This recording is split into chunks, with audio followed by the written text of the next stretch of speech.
Subcommittee and enrollment to order. We're going to take one item up for approval, and that is action item 1A, is the approval of the minutes for March 17th, 2025. I move the approval of action item 1A. May I have a second? Second. Is there any discussion? May I have a vote to approve the minutes? All in favor? Aye. Any opposed? And I abstain since I wasn't there. The motion carries.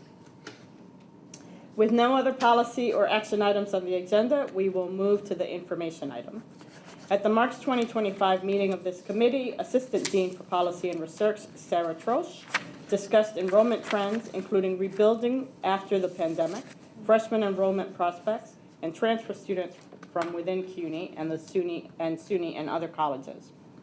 In addition, Senior University Dean for Academic Innovation, Evan Silberman, focused on online enrollment updates, including growth since 2022, programs in development, and the Online Excellence Initiative.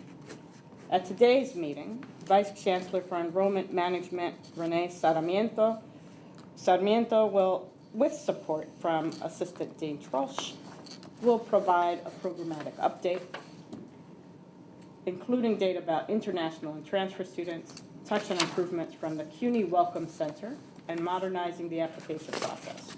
She'll also delve into the New York State Opportunity Promise, or the NYSOP. There's got to be a better acronym than that. Vice Chancellor Sarmiento, please present your report. Good evening. Good Good afternoon. Good day. Okay. Long day. Long day. Or 5 o'clock. We're not going to be here to say good evening. When the sun is not shining, I just feel like it's evening already. It is okay.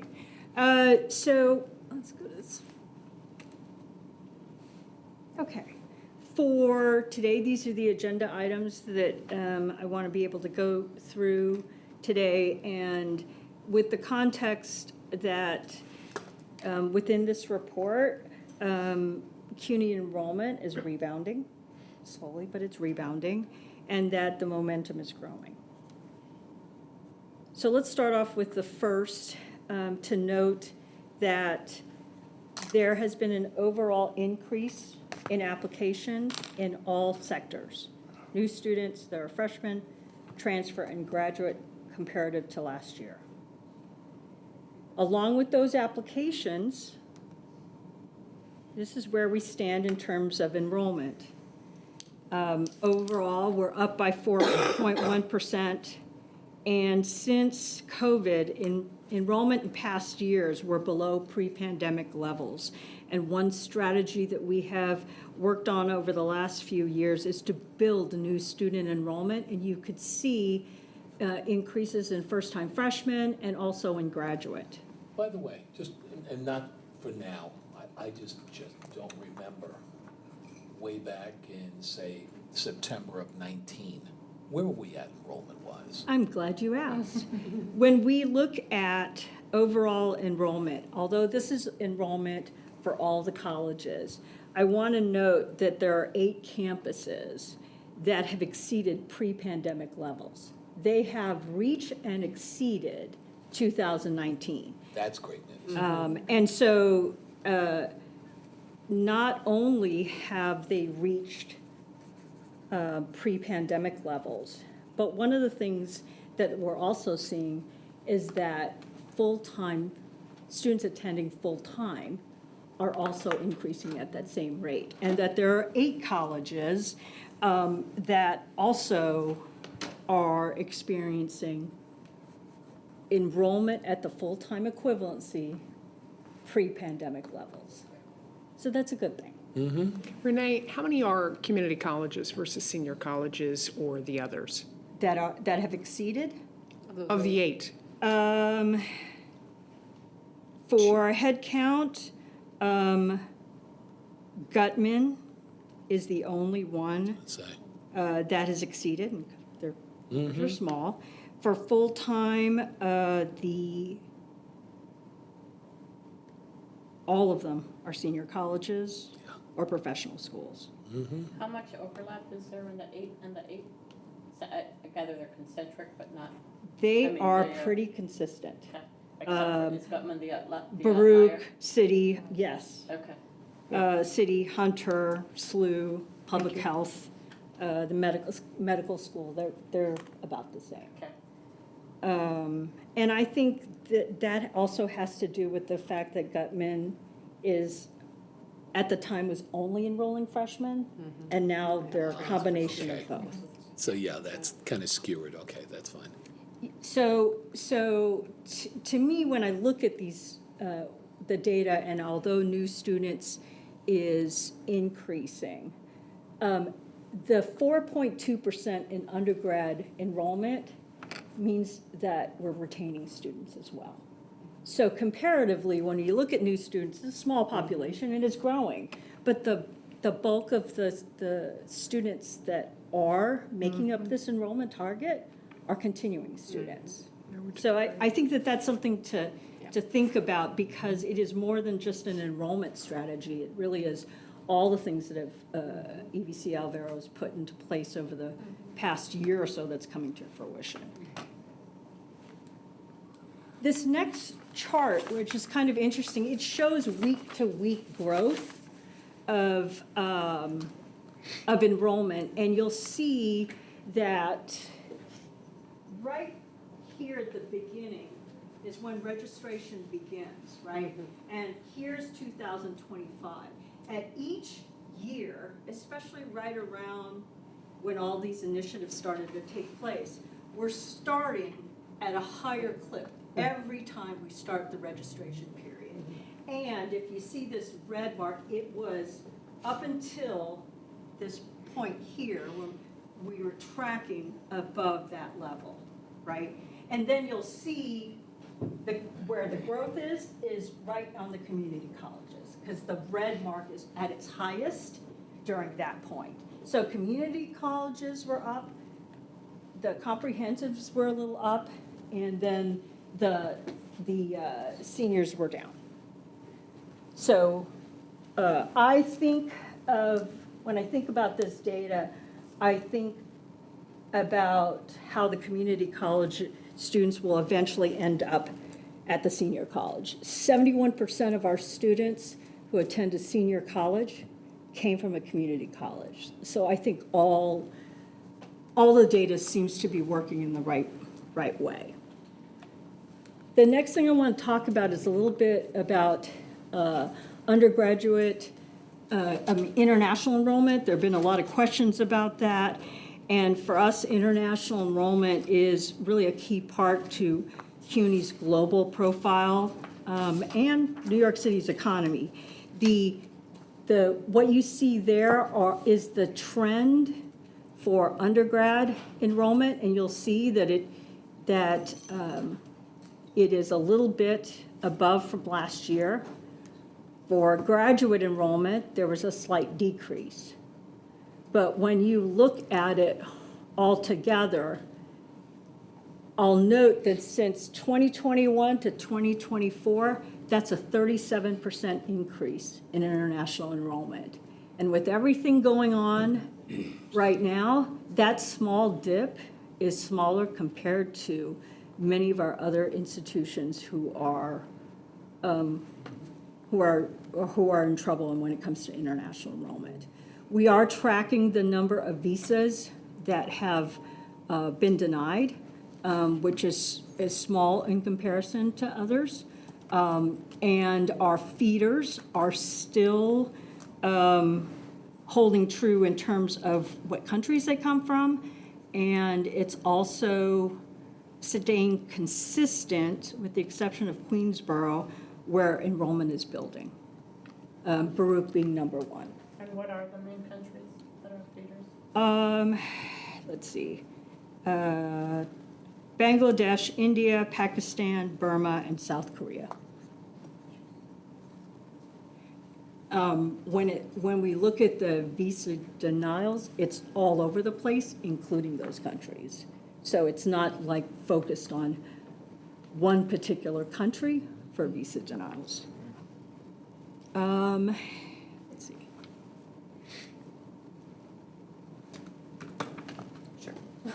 So our transfer enrollment is similar. We're going to call it basically flat with last year. The more exciting trend is sort of compared to the 3 previous fall terms. When the pandemic hit and we started to see a decline in enrollment, we saw that hitting everywhere, especially with new students, both freshmen and transfers, and our transfers had a major downturn. I know it's hard to see the numbers at the very bottom here, but in 2021, we were down to 17,000. That dipped to under 16,500 in 2022, which was our lowest point in probably 2 decades. And then ever since then, we've climbed back up from 23 to 24. Altogether, we're up 9% compared to 2021, and even more than that compared to the lowest point in 2022. So flat with last year, but regaining. And the gains are really concentrated. You see these blue lines in our community colleges. And what we think we're seeing with this pattern, it's very early for the fall 2025 term. We're just about 10 days past the census date, so we haven't done all of our full analyses.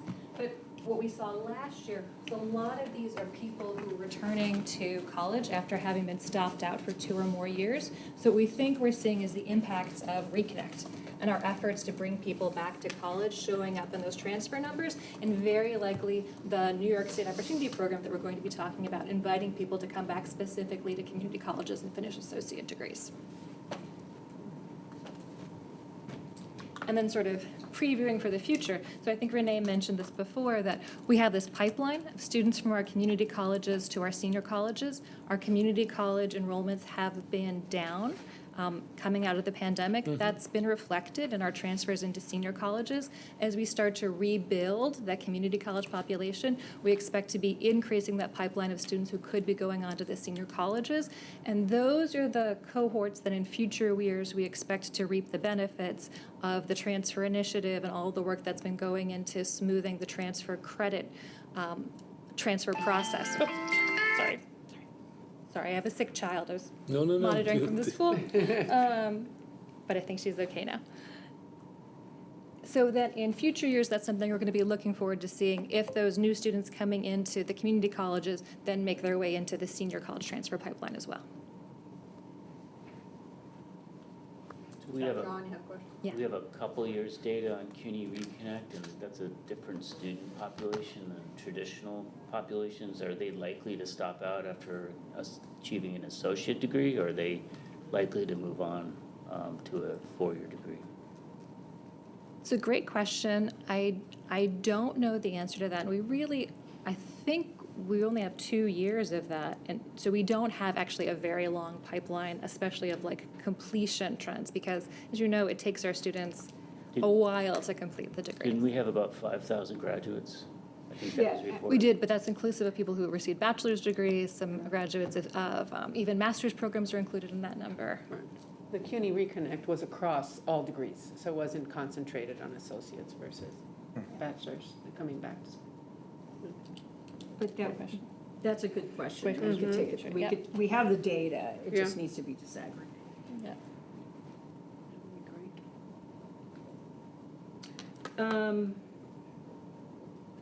I want to be able to note that we're, again, doing the application fee waiver, that we're not only offering it to the New York City public school system, but also to the parochials in New York State. So they have a period of time to be able to apply. This was, if you recall several years ago, a part of an overall strategy to kind of strengthen and maintain the enrollment, even as we know that New York City public school enrollment is dropping. How do we ensure that the students there also connect with CUNY? By the way, where's their enrollment at these days? Does anybody know? Where's New York City Public Schools at?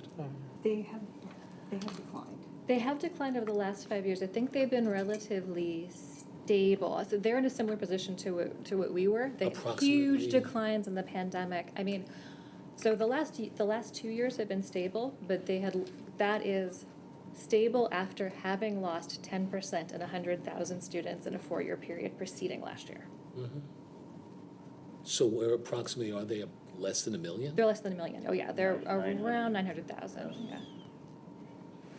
But those have, we'll say that's been concentrated, all those losses had been concentrated in the lower grades. So those declines hadn't been hitting us in the younger, graduate numbers younger yet. students. They're Yeah. moving. Yeah, yeah, they're moving, the people, their charters, private school enrollment, all of that. So with, Sorry, I thought Angelo had Yeah, his hand up. I was gonna ask a dumb question. Sorry, I should know this answer. Do we reach out to schools like Cristo Rey in Brooklyn and Cristo Rey in Harlem on 106th Street and all those kinds of schools where kids, the phenomenal kids, I've visited them, both schools multiple times.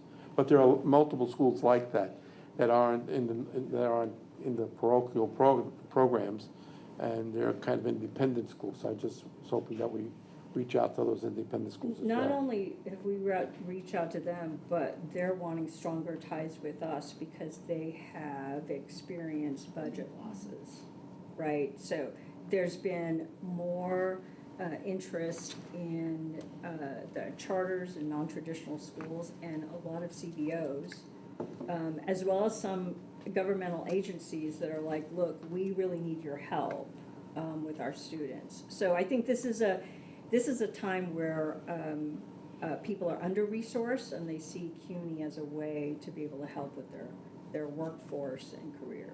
I visited a bunch of those high schools in every borough because of the president of the foundation, but that's neither here nor there. But I see some incredible young people who, they're just great, and the schools, they can't afford to go to the schools. If it wasn't for philanthropy, Yes. these kids wouldn't be able to go there. I mean, I'm a big fan of Cristo Rey, but that's another story because kids go to school 4 days a week. They go to work 1 day a week. They get an incredible education, and they are brilliant kids. That's my 2 cents. Jason? yeah, given that enrollment at the public schools has been relatively flat, I was seeing it today. but CUNY enrollment's increasing, how much of that's reflected in pulling students from areas outside of New York City? And where is that increasing? So the CUNY enrollment increasing is not, a little bit that's coming from freshmen. And so the freshman is still vast majority New York State public school graduates. We've seen only minor increases around the edges in pulling from nearby suburbs and a little bit of upstate. So we saw a little bit of movement, but that's starting from 5% of our population, now going up to 5.5% of the freshman population. So most of our enrollment growth is coming from the building on the supply of continuing students, keeping that retention, up 4% in freshmen, up 4%, or sort of staying stable in transfers, up with some graduate students. So it's not primarily coming from freshmen from other places. Okay, thank you. Yeah, I do think, though, that particular NYCPS, although the population is dropping, the initiatives that we put in place, the barriers that we have lifted have made a difference, not just for student access, but more importantly, for the counselors that are stretched too thin, who don't have an opportunity to help them apply for college. Now they don't have to. It's very easy with the FAST app, or to be able to apply for financial aid. There's just not enough bandwidth at the counselor level to be able to help with these students. And I think that over the past few years, CUNY has been more of a presence in that area. Yeah, I was going to ask if anyone's noticed any difference during the application fee waiver period. Have you noticed any qualitative difference in the types of students applying? Or is it a timing thing, or are there types of students that respond more to that? It's a timing thing, and which puts a little bit of stress on our system, right? But the whole initiative was so that we could act earlier, right? Accepting a student for the fall in February or March, when everybody has received responses already, is just not competitive. And we see in the schools, students are extremely responsive to those timelines. Right, and the counselor portal, the application fee waiver, the FAST app. This year, we're reaching out to the parents, giving them the same information. This year, we're working even closer with our College Now partners, saying, hey, you just completed 6 credits, right, towards their degree, and receiving personalized letters. That is what's keeping them. There's one institution that is offering a guaranteed acceptance as long as they complete 6 credits of College Now. Why do they do that? Their data says that College Now students are more apt to graduate. And so it wasn't a hard thing to pass through their governance because the data says we should be doing that. And they're offering a scholarship. So I think schools are getting creative with their College Now population as a way for them to get introduced to college, but also, to connect with kids. Yeah, in my field, it's called a foot in the door, and social psychology. That's That you do absolutely- it early enough, and it's already primed in their head, even if they consider other schools, doing it early, it's like the first one. Yeah, and I think that, and I haven't mentioned this, but I think this might be a good time, the introduction of our new CRM, it's the state-of-the-art communication tool, right? We're trying to send personalized message, this thing could do it, right? We're trying to track everything students do, this thing could do it, right? And so how do we use those resources and use technology to customize even more the communications to not just the freshmen, but also the transfer students? Joan, and then I'll slot myself in. Quick question, do we know what percentage of all applicants take advantage of the fee waiver? We do know, and we have those numbers somewhere, and it's huge, 75, 80, Yeah. something like that. Is there, We can share it even more specifically, but we do know that very precisely, yeah. so what is the amount of money recouped by having a fee in the first place? And doesn't it now, if 3/4 of the students are applying through it, sort of disadvantage the other quarter that are maybe playing with different timeframes? Like November 21st might be a little bit after an application for some schools, but maybe not all. I'm not sure how to answer that right, but I know that like early decisions may come out after that deadline. And if a student didn't get an early decision, then they might consider CUNY as an option, in which case those kind of students, which might be better academically oriented, or at least more on the college ball, or being somewhat disenfranchised by having a fee. It's a great question. We have looked at this characteristics very, sort of by demographics and by academic characteristics. And what I recall is we don't see huge difference. We definitely do not see like a massively different or less selected population applying after the fee waivers. I think what we hear on the ground is the students who are college, the same students who are like on track for college are the same people who are putting together their lists and thinking about their school application and putting in their CUNY applications early. So I think the population of students that you're describing are also the kind who are well prepared to take advantage of getting the fee waivers. The ones that I think we see coming later is like a complicated mixed bag, but I actually feel like there was nothing that jumped out to us as like a population that looks wildly different when they apply later that I can remember. And despite the fact that there's a fee waiver here, we do have fee waivers for students who are low income.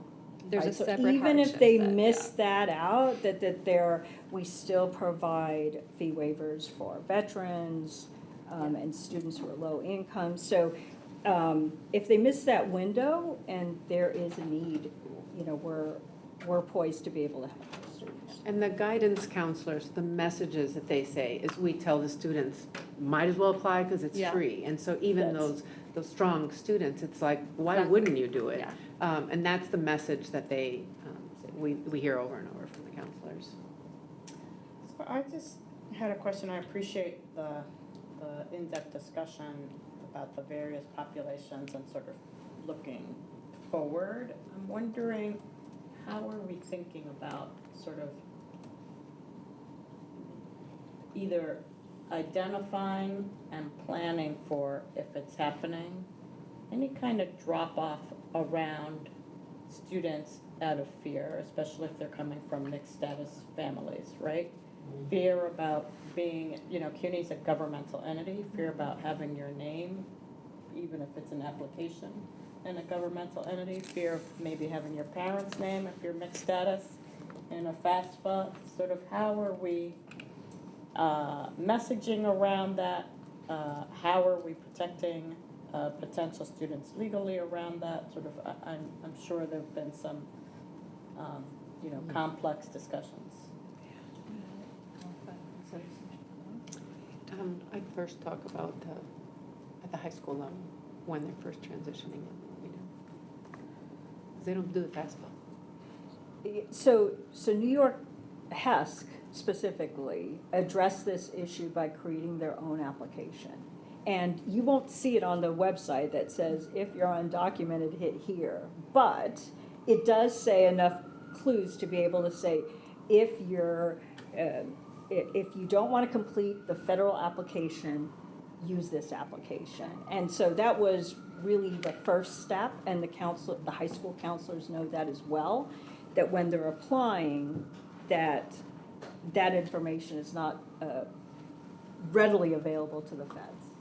And so that's the pipe that high school students, through our application, they're not routed to the FAFSA, but once they're CUNY students. So we haven't seen necessarily a decline, have we, at all in that group? Once they're here, the support is full force from Citizenship Now and from the Student Immigrant Support Services right away to let them know there's a safe place here.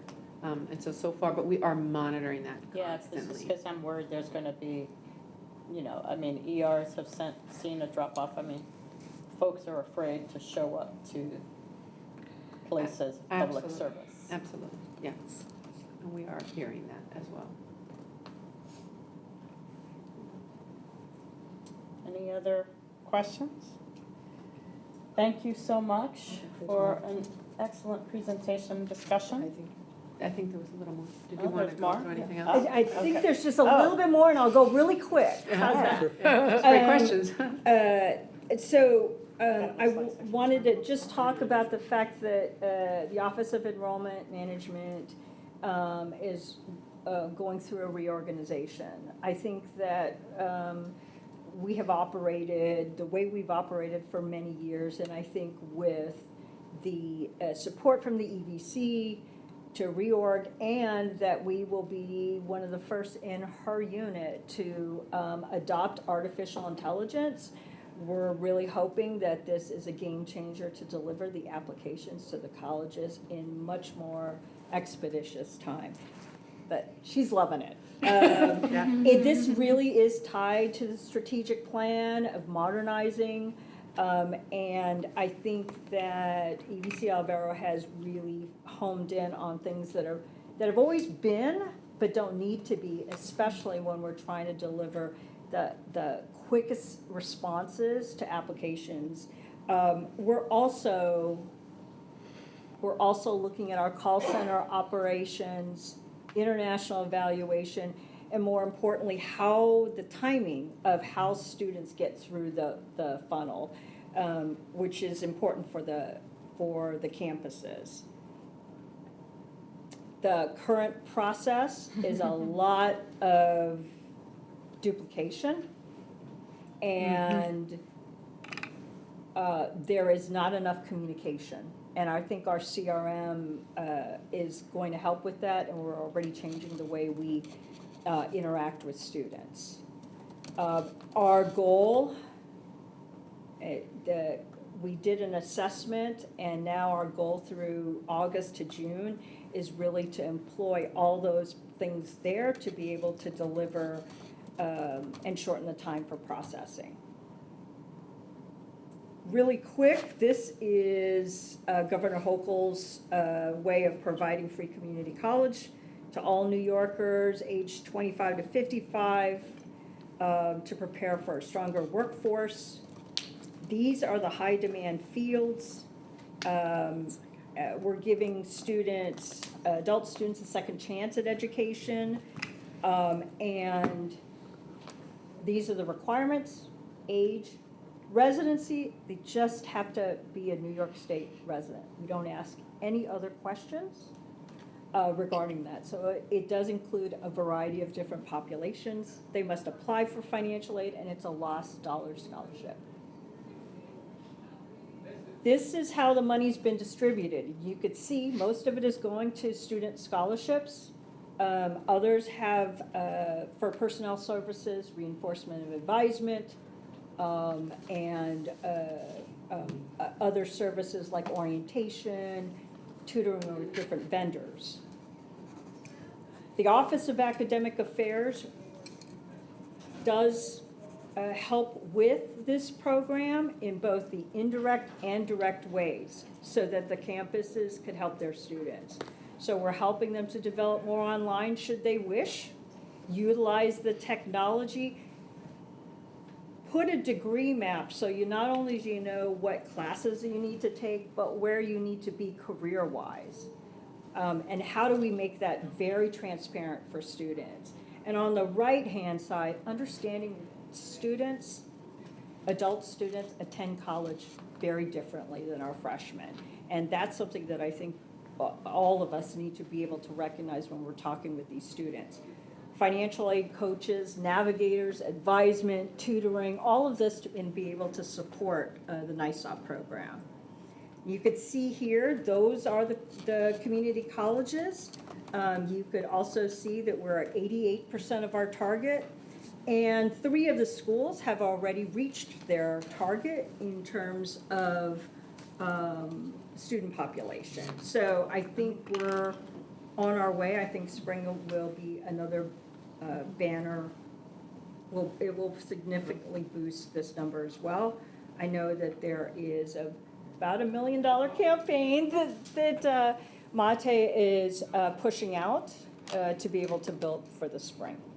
Jill has a question. I just have a question, obviously, as being a Staten Islander, and having a comprehensive campus there, and knowing, have we seen an impact? I mean, I know there was, I think, worry that all of a sudden when you could get free community colleges, but you wouldn't come to College of Staten Island for an associate degree if you had to pay for it. So I know that was part of the lobbying that was done, but I don't think it was ever addressed. So are we seeing that kind of decline in associate degree applications and admissions in the comprehensive? I've only heard from one college, and that is Staten Island. The rest of the colleges are very close to each other, but it hasn't been as much as they Expect. Yeah. And again, we were, Alicia and I were talking with New York State, and she once again passionately advocated for the inclusion of, and if any comprehensive, Staten Island, because it is, There's no other. it- that, right, exactly. Great campus, It's beautiful. beautiful.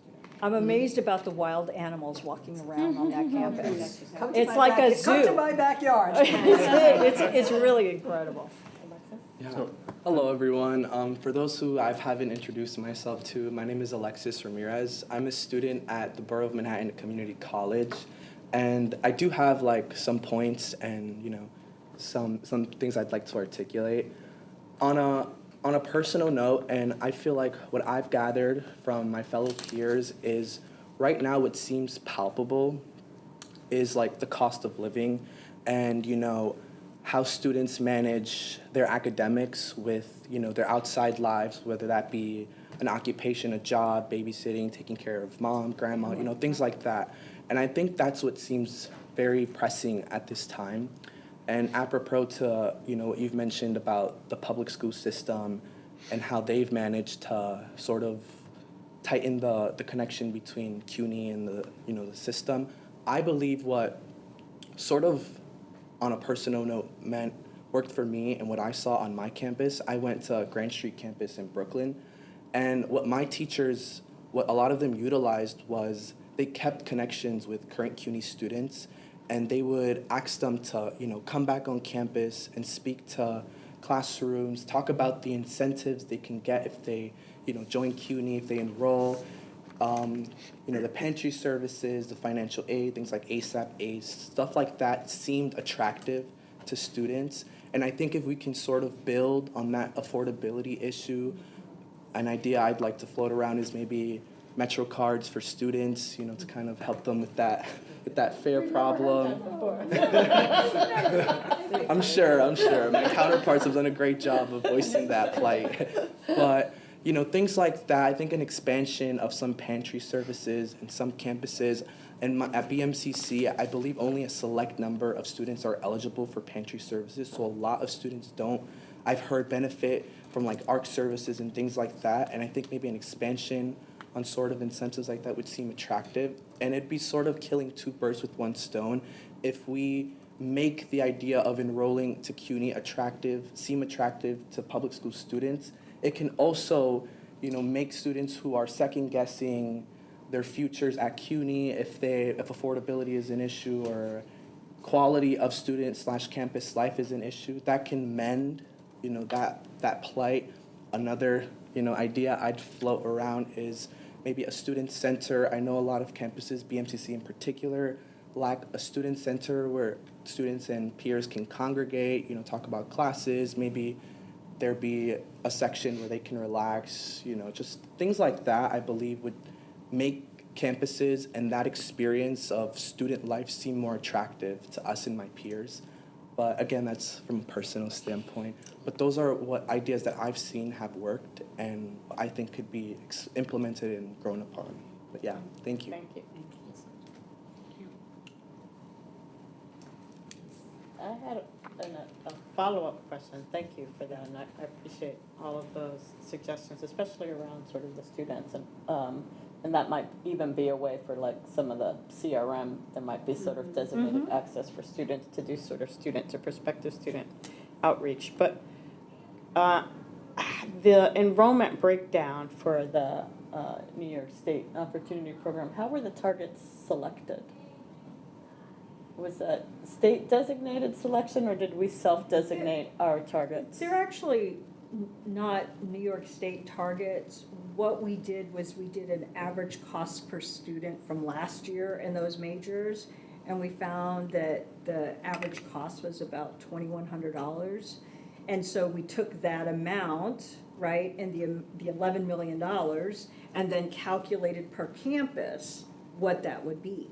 Now, as it turns out, our initial data, because we're still pulling it together, it turns out that amount is much lower. We were targeting 23, and it's more like 1,200. So there is capacity in terms of the financial aid scholarship to be able to offer more opportunities for more NISOP students, provided that they're classrooms and classes. And I want to add a little caveat to that. We originally submitted a budget and the state came back and said, no, more in the aid bucket. So that then made us have to increase our target. So it was kind of a combination. Because I was just noting there seems to be almost like a bimodal distribution of like really wildly exceeding the targets and then really underperforming against the targets, not a whole lot in the middle. So I was...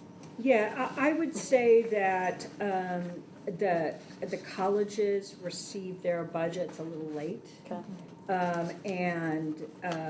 So that may account for it, but I'm confident that all of them Are going to hit. by spring will reach their target, Okay. and then some. And it's the majors at those community colleges, not all the same majors. And so some have proven to be very popular. Okay. Yeah.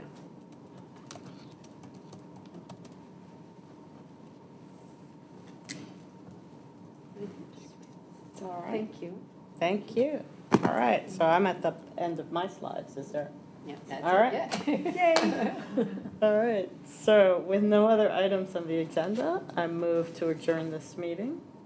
May I have a motion? Second. All right. Thank you so much. This meeting is adjourned. Thank you.